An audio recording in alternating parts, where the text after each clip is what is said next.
Hello, this is Chuck Ridgway, Automation Technology Manager at Horner. Thanks for joining us for another Tuesday live stream. This week, we're continuing our series, What Should I Use? In this series, we're comparing different Horner All-in-one Controller models so you can make the very best selection on your next machine. Last week, we compared the Micro OCS, which is our entry level, with the XL Prime, which is our midline series. Today we're comparing XL Prime and Canvas. All right, let's get started like we always do. Let's break down today's topic. Okay, we're going to start off like we did last week by taking a very quick look at all of the Horner All-in-one Controller lines just to get you grounded. And then we'll start zeroing in on XL Prime versus Canvas, looking at all the different product elements, all the different hardware elements from control, I/O, graphics, communications, also the peripherals and the environment, looking at each series individually and then comparing them head to head.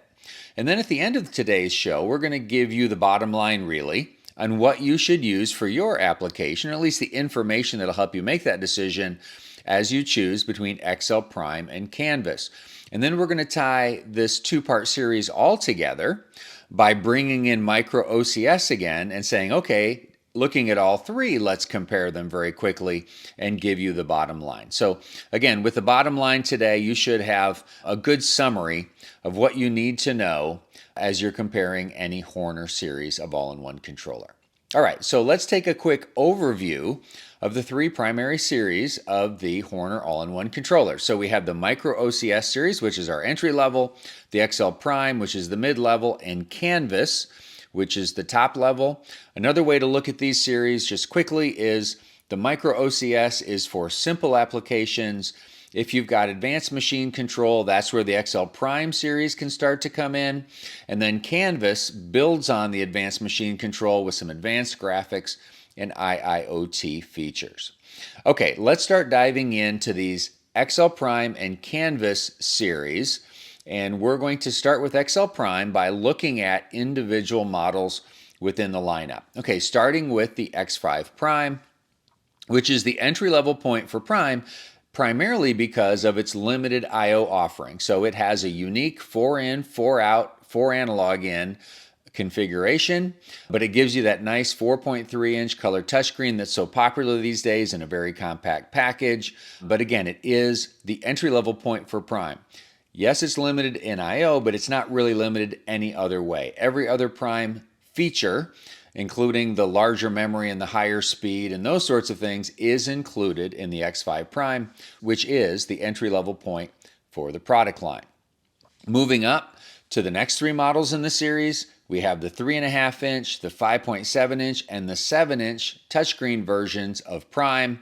XL4 Prime with that very popular, very compact cube in the form of quarter DIN cutouts for your panel. The XL6 Prime carries forward the very popular 5.7-inch color touchscreens that were popular for many, many years. We've given our OEMs the opportunity to reuse those or continue to use those screen sizes moving forward if they choose, while also with the XLW Prime giving them the most popular screen size today, and that is the 7-inch diagonal, which eliminates the physical function keys that you see on the 3.5 and the 6 in lieu of just no function keys or soft keys if you prefer to use those instead. So these are the XL4, XL6, and XLW Prime models. And then moving up, we have the XL7 Prime, which also has that popular widescreen 7-inch screen with physical function keys.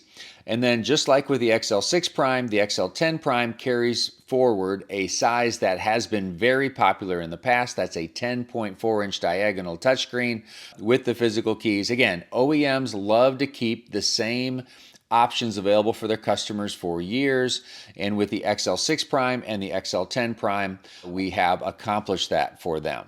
And then finally, in the Prime series, we have the XL15 Prime, which is the largest screen that we offer in any Horner All-in-one Controller series, and it is a new model, just been released over the past month or two.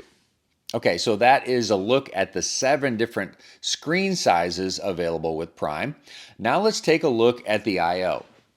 Now, we've mentioned already that the X5 Prime has a limited I/O complement of 4 DC in, 4 DC out, and 4 analog in.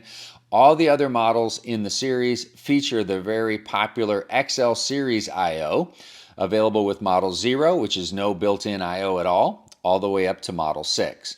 And it can support anywhere from, again, 0 I/O to 42 I/O points with the Model 4. And then the most popular models being the Model 2, 12 in, 6 relay out, and 4 analog in, and the Model 6, which is 12 DC in, 12 DC out, 6 high resolution, 16-bit resolution analog inputs, which can support any sensor you can throw at it, and 4 analog outputs, 4 to 20 milliamp or 0 to 10 volts. So that's the I/O capability. Now, one thing you're going to find is a lot of similarities in I/O between Prime and Canvas, as you'll soon discover when we dive into the Canvas series. And the same can be said for communications capability. A lot of similarities between Prime and Canvas, but zeroing in on Prime, you'll notice that you have all the communications capability that you could probably want, both style USB ports, both for programming as well as peripherals like flash drives and things, CAN ports, 1 or 2 on every model, Ethernet ports, 1 or 2 on every model. About the only limitations, and it's not much of a limitation, is that some of the protocols require either extra licensing in the field or something similar. So with J1939, if you have a single port model, a single CAN port model, then you will need to field license that protocol. J1939 is used in mobile applications or any application with a engine control module. And then on the Ethernet side of things, both MQTT Spark Plug, a very popular IoT style protocol, as well as WebMI, which is used for remote control and monitoring, those also require a one-time field license for Prime. So those really, I would say, are the only limitations in the communications capability of the Prime. So what you'll find out later is that the I/O and communications capabilities are very similar between these two series. Where you'll find some differences as we compare is in the graphics capability. And let's take a look at the XL Prime's graphics capability. So just like all other previous OCS series other than Canvas, the XL Prime series supports standard graphics, okay, which is very capable. It's been designed, the standard graphics were designed for speed and efficiency. So you'll find very snappy screens, the ability to put lots of objects on the screen, to switch screens very quickly, lots of capability there. However, if you want to do anything kind of fancy graphically, very modern graphically, you'll have to do a fair amount of image work, of imported image work. So that's really one of the limitations in the graphics. Other limitations, I should say, would include a limit of 4 pens per trend graph, a limit to JPEG and bitmap and SVG image types, no gesture support. So there are some limitations to the graphic. Again, you can do just about anything, but you may have to do a little bit of extra work to support that. So those are the XL Prime's graphics capabilities. All right, so we've taken a thorough look at the XL Prime. Now let's take a thorough look at Canvas before we start setting them side by side. Okay, with the Canvas lineup, we have the Canvas 5, the Canvas 4, and the Canvas 7. So the 5 has the same limitations as the X5 Prime. In other words, the limited built-in I/O that we've talked about already. Because the quartered-in size is so popular, we've carried forward that size into the Canvas series as the Canvas 4. And then we've also got the most popular screen size of 7-inch diagonal with 800 by 40 resolution as the next model in the Canvas lineup. So one thing you'll notice that's missing is we have removed the 5.7-inch size from Canvas. So that size no longer exists in Canvas. We start with 4.3, 3.5, and then 7. With the 3.5 and 7 having the model 0 through 6 I/O that we just talked about with Prime. Okay, and then moving up in the Canvas lineup, we have the 7D, which is a 7-inch diagonal screen, but with physical function keys. You'll notice they have been de-emphasized just like on the Canvas 4. But because that was such a popular model and has been for years, we've given OEMs the opportunity to very easily upgrade to a Canvas 7D if they've been using that 7-inch size with the physical function keys on their previous machines, if they would choose to upgrade. And then the Canvas 10D is a beautiful 10.1-inch color touchscreen, high resolution, 1024 by 600 resolution there.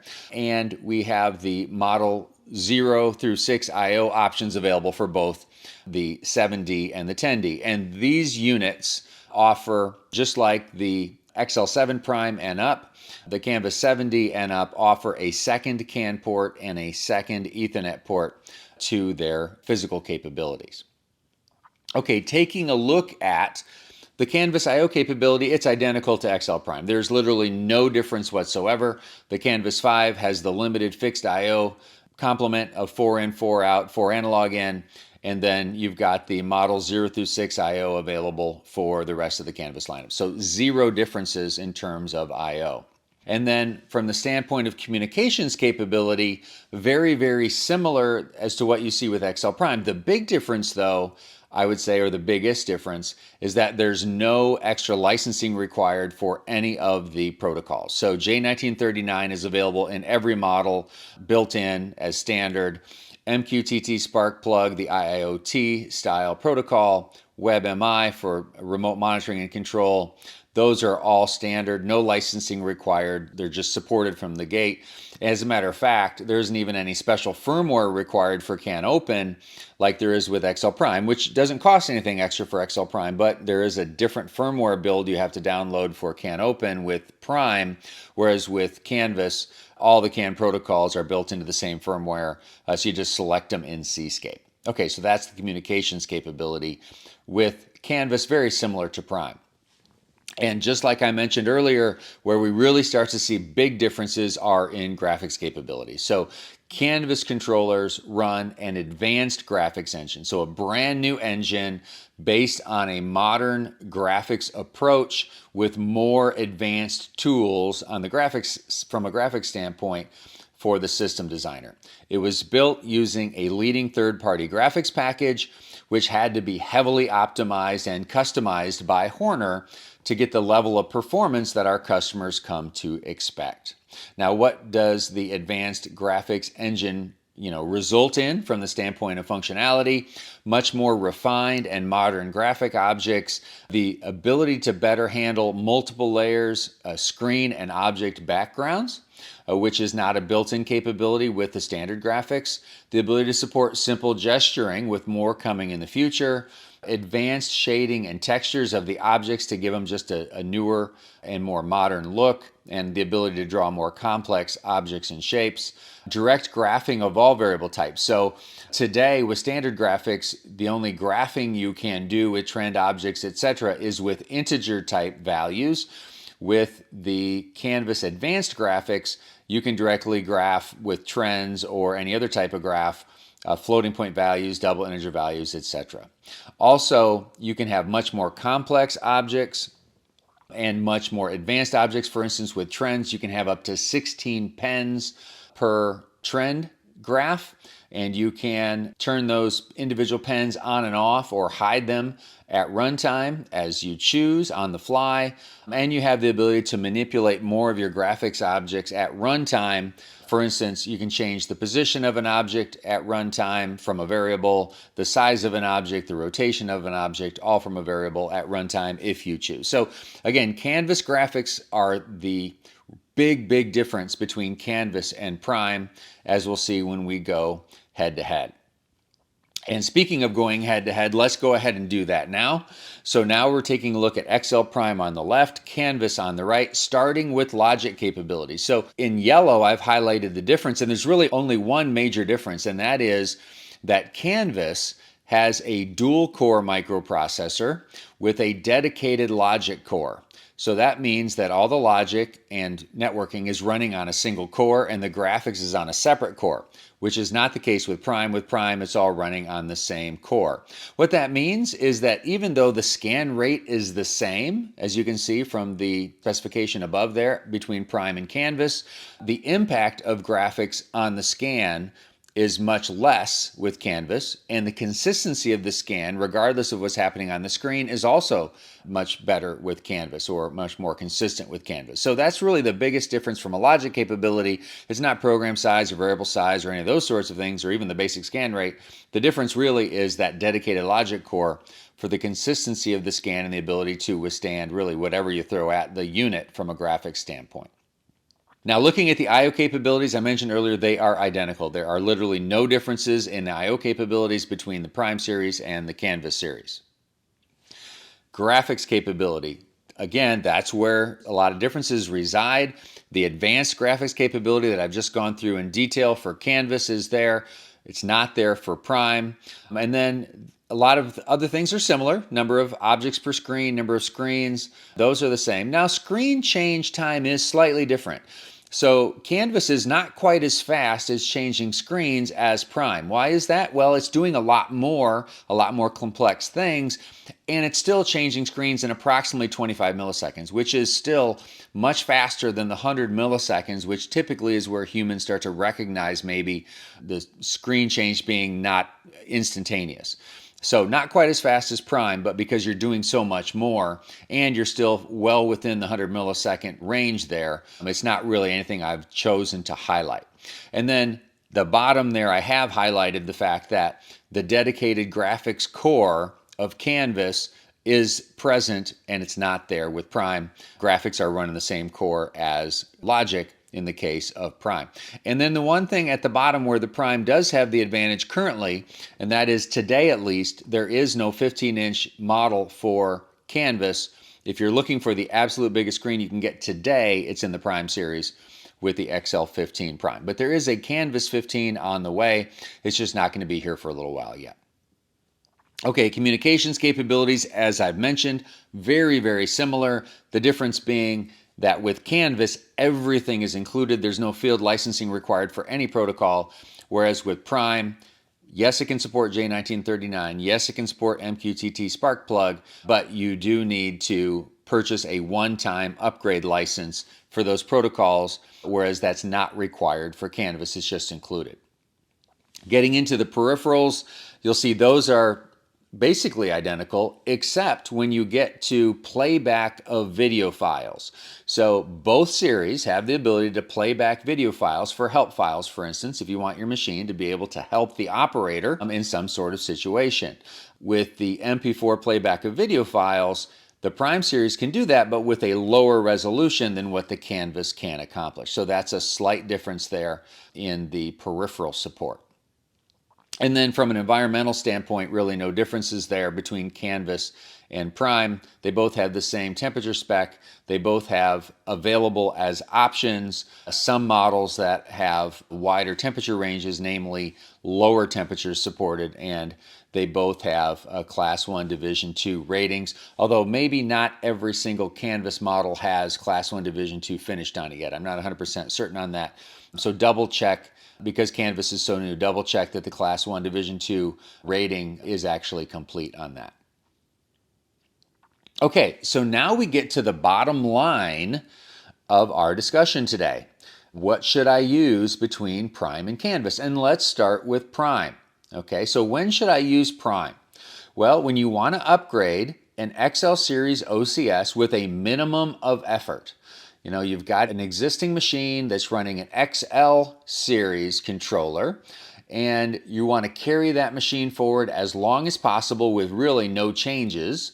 So switching to the XL Prime really doesn't require any changes. It's literally like maybe 5 minutes in Seascape and some double checking. That's really all there is to it. So again, if you want to carry forward that machine for as long as possible, the reason that you would go to Prime from XL is because, one, Prime has newer electronic components that'll be available longer, and two, Prime eliminates all batteries, which the XL series still contains. So again, as an upgrade with no effort whatsoever, or a minimum of effort from an XL machine, XL Prime makes perfect sense.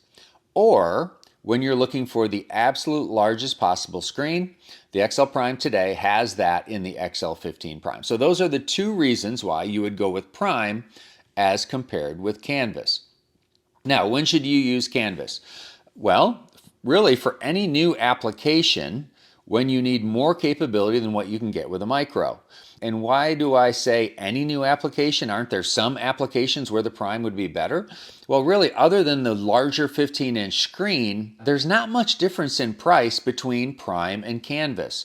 And you get a lot more with Canvas, both modernized graphics, a more sleek look, and definitely that dual-core microprocessor, all the built-in protocols that you never have to purchase a license for.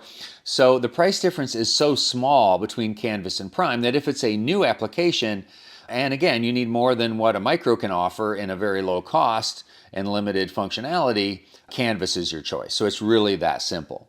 And there may be plenty of reasons for you to go with Canvas even in a machine that's currently using the XL series. Maybe you want to upgrade the graphics. Maybe you want to use WebMI, or you're already using WebMI, so having it built in at the factory makes a lot of sense. Maybe you're using MQTT Spark Plug on a web SCADA type application with an inductive automation ignition type SCADA package. Then again, MQTT Spark Plug is built in, no extra cost with Canvas, and you get everything else with it as well. Again, maybe that makes sense to do that upgrade. And if you're an IEC user, IEC is becoming very popular, even though it's not as popular in the States as Ladder is. If you're an IEC user, use Canvas. It's got enhanced IEC built in. What is enhanced IEC? Well, it's faster, larger IEC programs with simulation and advanced debugging capabilities built right into Seascape for that enhanced IEC functionality. So again, there's so many reasons to use Canvas for any machine that really needs advanced machine control. Okay, now we're going to bring in the Micro series. This is our kind of sum up for this entire two-part series. So just as a reminder, okay, Micro OCS. When would you use Micro OCS? Again, if you have a simple application and if you're looking for the lowest possible cost. Okay, so we talked about when to use Prime, primarily as an upgrade path for the XL series. When to use Canvas, when you have advanced control, machine control requirements. When to use Micro? Well, I don't have advanced machine control requirements. It's a relatively simple application and cost is really important. So that's when I'm going to bring in the Micro series. Okay, so now to sum it all up, looking at the three series on one slide, giving you the bottom line. Micro OCS, best in simple applications where cost is critical. XL Prime series, the easiest upgrade for XL series users for continuing an existing machine design that is based on the XL series. And then with Canvas, if you need advanced application support, it's really your best choice because it gives you that along with modern graphics and built-in IIoT. Okay, so that wraps up our content for today and also wraps up this two-part series. I hope it has provided some clarity to you on what each of the Horner OCS All-in-one Controller product lines have to offer and which types of applications they each excel in, so that as you make your choice for your next machine or your existing machine, you can make that decision with comfort. Okay. Here's a reminder, we're here every Tuesday at 2 o'clock, or just about every Tuesday at 2 o'clock. I think we've missed a couple of them this year, maybe 3 in the last 3 years, something like that. But we always have folks standing by if you're watching live, and you can get your questions answered live by giving us those in the chat section. If you watch on replay like most folks do, then give us your comments and questions in the comment section, and we'll reply to those. It just won't quite be in real time, but it will be pretty quickly. Okay. Lots of ways to interact with Horner online on our website at hornerautomation.com, on our YouTube channel where you'll find this and hundreds of other videos, as well as on LinkedIn. Okay, don't miss training for 2024. We're down to 2 classes left in the fourth quarter, our basic course in early October and our advanced course in early November. And if you didn't get a chance to check us out in Chicago recently at the IMTS Machine Tool Show, we'll be in New Orleans in early October for the water industry show called WEFTEC. So we've got some interesting things we're going to be showing. Some great products you'll get a chance to see in person. You'll have a chance to talk to myself and Phil Horner and a couple of my other Horner colleagues. And again, I think we've got some interesting things we're going to be previewing at WEFTEC. So if you're in the area, I would highly recommend that you check it out. Okay, now we've got plenty of videos planned for October, including one live from WEFTEC that we will cover with you. But we have other topics coming as well. So even though we haven't announced them yet, check back on our website and you should see those here in the next few days. So that's it for today and for our What Should I Use series. Until next week, let's all get out there and automate something.